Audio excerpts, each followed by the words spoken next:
Okay, kamusta mga katropa sa Pilipinas, US, Canada, Saudi, Japan at sa buong mundo? Ngayon ang araw na hinintayin natin, ang laban ng dekada Si Mayor Baste Duterte, ang batang Duterte na walang inuurungan kontra sa PNP Chief Nicolas Torre, ang lalaking gustong-gusto nating tanungin. General, bakit ka ganyan? Pero seryoso, ito'y hindi lang suntukan, ito'y laban ng prinsipyo, ng tapang at ng politika. Kaya't i-like, i-share, at i-subscribe na yan. Target natin 100,000 subscribers, mga kababayan. Huwag kalimutang mag-super thanks para suportahan ang content natin para sa mga OFW Okay, kailan nag-viral? No, kapakailan lang nag-viral ang hamon ni acting Davao City Mayor Sebastian Baste Duterte kay PNP Chief General Nicolas Torre. Suntukan na daw sa Rizal Memorial Coliseum ngayong linggo, July 27, 2025. Pero hindi ito simpleng away sa kanto Ang labanang ito ay may malalim na ugat, ang pag-aresto kay dating Pangulong Rodrigo Roa Duterte noong March 2025 na pinangunahan ni Torre.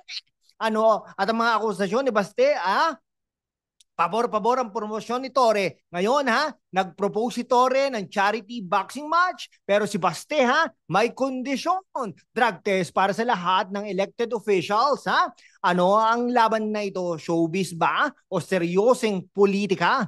Tara, pag-usapan natin ito mga kaibigan. Okay, kung gusto mong malaman ang buong detalye sa labanang Baste versus Duterte, i-hit ang subscribe button, i-like at i-comment. Sino ang panig mo? Baste o Duterte? Mag-super thanks na rin please para sa mga OFW natin sa Dubai, Singapore at London na gustong suportahan ang ganitong klaseng content. Let's dive in. Excuse me po. Sa susunod na ilang mga minuto, aalamin natin ang totoong kwento sa likod ng labanang ito. Bakit hinamon ni Baste si Torre? Anong ibig sabihin ng kondisyon ni Baste tungkol sa drug test? At bakit biglang charity event ang laban? Sasagutin natin yan gamit ang mga facts, satire at konting humor para sa mga kabataan at OFW natin sa Riyadh, Toronto at Sydney. Bibigyan natin ng suporta si Mayor Baste, pero sisilipin din natin ang panig ni Torre para maging patas. Kaya buckle up dahil ito ang pinakawalang filter na political analysis sa YouTube. Okay, isang linggo sa kanyang podcast na Basta Dabawenyo, hinamon ni Mayor Baste si PNP Chief Nicolas Torre III ng suntukan. Sabi niya, matapang ka lang dahil may posisyon ka, pero kung suntukan tayo, kaya kita. Okay? Talagang ang dahilan, galit si Baste sa papel ni Torre sa pag-aresto sa kanyang ama. Si dating Pangulong Rodrigo Roa Duterte noong March 2025 para sa mga kaso ng International Criminal Court ICC si Torre bilang dating hepe ng Criminal Investigation and Detection Group CIDG ang nanguna sa operasyon na nagdala kay PRRD sa The Hague. Talagang talagang, pero hindi lang yan si Baste rin ay galit na galit sa biglang pagtaas ng ranggo ni Torre mula 2-star hanggang 4-star PNP chief. Sabi ni Baste, pabor-pabor ang promosyon mo, hindi merit. Okay, kaya naman mga kaibigan, parang pelikula ito sa Netflix pero mas magulo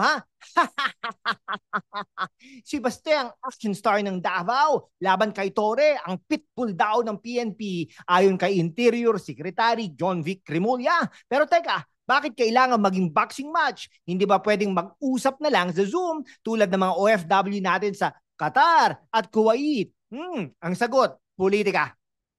Si Baste gumagawa ng ingay para sa kanyang base sa Davao habang si Torre ay gustong ipakita na game siya pero sa charity event daw para sa mga biktima ng bagyo. At talaga charity o publicity stunt yan. O kung natatawa ka na sa drama, i-like at i-share ang video na ito sa mga kaibigan mo sa Cebu, Los Angeles at Jeddah. I-comment Baste o Torre at mag-super thanks na rin please para suportahan ang content natin. Si Mayor Baste ay hindi lang basta naghahamon ng away, ha? May punto siya. Ang kondisyon niya para sa laban, dapat sabihin ni Pangulong Marcos na lahat ng elected officials ay magpapasa ilalim sa hair follicle drug test. Bakit ito mahalaga? Sa Pilipinas, ang issue ng droga ay sentro ng politika, lalo na sa mga pamana ng kanyang ama. Si Baste ay gustong ipakita na seryoso siya sa laban, no, kontra droga, at hinahamon niya ang gobyerno na maging transparent. Okay.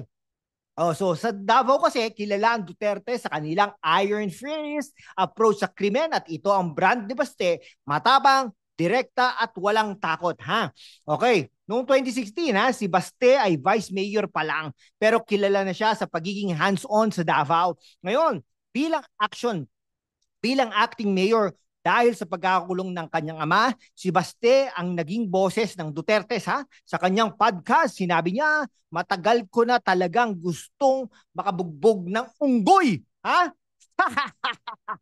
Harsh, no? Pero ito ang estilo ni Baste. Diretso, no filter, parang kami sa YouTube, ha? Ang punto, si Baste ay hindi lang nagpapapansin, ha? Ipapakita niya na kaya niyang ipaglaban ang kanyang pamilya at ang Davao, no? Kung si Baste ang superhero, siya ang Captain Davao, no? Laging handang sumuntok para sa katarungan. Okay, superhero talaga siya, no? Pero seryoso, ang kondisyon niya tungkol sa drug test ay isang matalinong galaw. Sa halip na suntukan lang, ginawa niyang political statement ang laban. Parang sinasabi niya, kung gusto mo ng laban, tore, patunayan mo muna na malinis ang gobyerno. Bravo, Baste. Bravo. Para sa mga kabataan sa Quezon City at OFW sa Dubai, ito ang klase ng leader na gusto natin. May tapang, may utak. Kung Team Bastika, i-comment mo, Captain Davao, at i-subscribe na yan para sa mga kababayan natin sa Hong Kong at Vancouver. No, mag-super thanks na rin please para tuloy-tuloy ang ganitong content. Ngayon, pag-usapan natin si PNP Chief Nicolas Torre III. Siyang lalaking hinintay natin na sagutin ang hamon. Pero bakit parang kontrabida siya sa kwento? Una, ang kanyang promosyon bilang PNP Chief ay pinuna ni Baste bilang pabor-pabor. Noong June 2025, mula 2-star general, naging 4-star si Torre, na ikinagagalit ng marami dahil lumundag siya ng 3 ranggo. Si Torre mismo ang nagsabi, kung titignan mo ang unang PNP chief ng tatay ni Baste, 1-star lang, no? Si Bato de la Rosa, pero naging 4-star din. Pero teka, General, hindi ba't mali rin yun? Ang sagot na yan ay parang sinasabi, kung mali ang ginawa ng iba, bakit hindi na lang natin ulitin? Si Torre ay kilala bilang pitbull ng PNP, aso, para may mga tanong sa kanyang track record. Nung siya pang Davao Regional Police Director, inalis niya sa pwesto ang 19 na police commanders na tapat kay Rodrigo Roa Duterte. At noong March 2025, siya ang nanguna sa pag-aresto kay PRRD na ikinagalit ng pamilya Duterte. Sa social media, may mga video pa na nagpapakita na di umunoy paggamit na lang ng labis na puwersa laban kay PRRD. Kaya naman, para sa mga Davao, si Torre ay isang parang Darth Vader, malakas pero nasa dark side. Okay. Kung si Baste ang Captain Davao, si Torre ang General Charity Torre, ha? Seryoso, bakit kailangan gawing charity event ito? Charity event ang laban, no? Sabi niya para daw sa mga biktima ng bagyo. Pero teka, General, kung gusto mong tumulong, bakit hindi na lang mag-donate ng direkta? Bakit kailangan pang magpapogi sa publiko, ha? At saka, ang pagjag mo sa ulan para maghanda, parang teleserye lang, no, di ba? Okay, para sa mga OFW natin sa Singapore at Milan, hindi ba't mas maganda kung seryosohin mo na lang ang trabaho mo kaysa magpa-cute sa boxing ring? Yan. Kung sa tingin mo may kontrabida, no? Kung sa tingin mo ay kontrabida si Torre, i-comment Team Baste at i-share ang video na ito sa mga kaibigan mo sa Abu Dhabi at Melbourne. Pag-subscribe na rin para maabot natin ang 100,000 subscribers. Ngayon, okay, pag-usapan natin ang mas malaking issue, ang droga at politika. Ang kondisyon ni Baste na magkaroon ng drug test para sa lahat ng elected officials ay hindi basta-basta. Sa Pilipinas, ang issue ng droga ay laging mainit mula sa drug war ni PRRD hanggang ngayon. Ayon sa Pulse Asia Survey noong 2025, ang inflation at krimen ang pangunahing alalahanin ng mga Pilipino. Pero ang mga droga ay nananatiling sensitibong paksa. Si Baste ay gustong ipakita na seryoso siya sa transparency. Pero bakit kailangan ikonekta ito sa boxing match? At si Tori naman bakit biglang charity? Hindi ba't mas mahalaga na tugunan ang mga akusasyon ng pabortismo sa PNP? Okay, para sa mga OFW natin sa London, New York at Doha, tignan natin ito sa global lens. Ha? Sa ibang bansa, tulad ng Canada at Australia, ang transparency sa gobyerno ay mahigpit. Halimbawa, sa Canada, ang mga public officials ay regular na sinusuri para sa ethics violation. Kung ikukumpara ang kondisyon ni Baste, ay may punto kailangan ng accountability. Pero ang pagtugon ni Torre na gawing charity event, ang laban ay parang paggamit ng isang seryosong issue para sa PR. Sa US, halimbawa, ang mga ganitong publicity, stunts, ay tinuturing na cheap politics. Kaya naman, para sa mga kabataan sa Manila at Cebu, tanongin natin, anong mas mahalaga? Ang tapang sa ring o ang tapang sa gobyerno? Okay, kung ito ay isang boxing movie, si Baste ang underdog na may puso, habang si Torre ang kontrabida na may magarbong gym, Pero seryoso, ang labanang ito ay sumisimbolo sa mas malaking laban sa Pilipinas, ang laban ng prinsipyo kontra sa politika na pampapogi, no? Para sa mga OFW natin sa Kuwait at Japan, ito ang tanong, sino ang tunay na matapang? Ang lalaking handang sumuntok para sa kanyang pamilya o ang lalaking handang mag-jog sa ulan para sa kamera?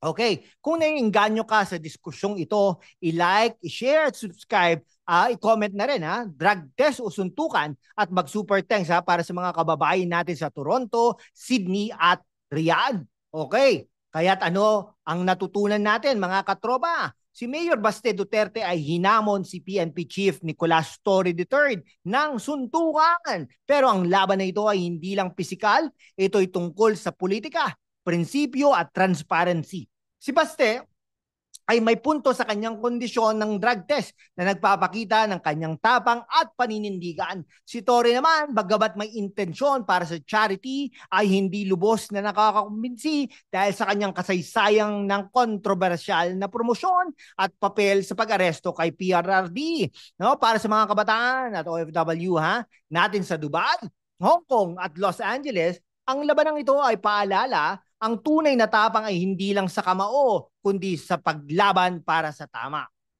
Okay, sa huli, ang labanang Baste versus Duterte ay hindi lang tungkol sa dalawang lalaki, ito ay tungkol sa Pilipinas natin. Sa isang bansa kung saan ang politika ay parang teleserye, kailangan natin ng mga leader na may tapang, transparency at tunay na malasakit. Kaya sa linggo July 27, sa Rizal Memorial Coliseum, sino ang panig mo? Si Baste, ang batang Duterte na handang ipaglaban ang kanyang pamilya o si Torre, ang PNP chief na gustong magpa-cute sa charity? Sabihin mo sa comment section.